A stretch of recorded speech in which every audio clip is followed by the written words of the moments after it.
Halo Sobat Bola Mania, kembali lagi di BRC Official. Ada kabar menarik nih mengenai klasemen Liga 1, PSM 1 kemenangan lagi menuju juara. PSM Makassar memimpin klasemen Liga 1 2022 hingga 2023 dengan perolehan 69 poin dari 31 pertandingan.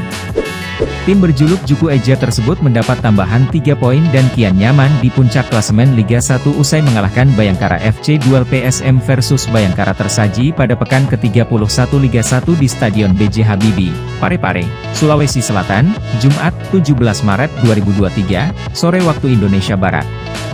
PSM menang 3-1 berkat gol-gol Ananda Raihan pada menit ke-21, Kenzo Nambu, 70, dan Ramadan Sananta, 90. Sementara itu, satu gol balasan Bayangkara FC tercipta melalui sundulan Anderson Sales pada menit ke-82 usai menerima sepak pojok Matias Miar. Kemenangan di hadapan penggemar membuat PSM kini unggul 15 poin atas Persija Jakarta yang menempati peringkat kedua klasemen Liga 1. PSM juga mengungguli Persib Bandung yang berada di urutan kedua dengan selisih 16 poin. Namun, Persija dan Persib masih memiliki pertandingan tunda termasuk duel yang mempertemukan kedua tim tersebut. Bagi PSM Makassar, kemenangan atas Madura United pada laga selanjutnya atau pekan ke-32 Liga 1 2022 hingga 2023 akan memastikan gelar juara.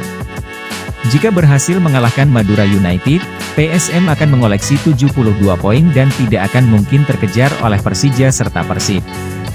Persija masih memiliki 5 pertandingan lagi dan hanya bisa mengumpulkan total 69 poin andai memenangi kelima laga tersebut.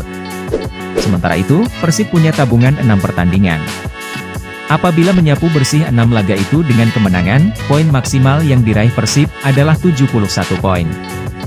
Nah itu dia Sobat Bola Mania untuk update kabar kali ini. Bagaimana pendapat kalian Sobat?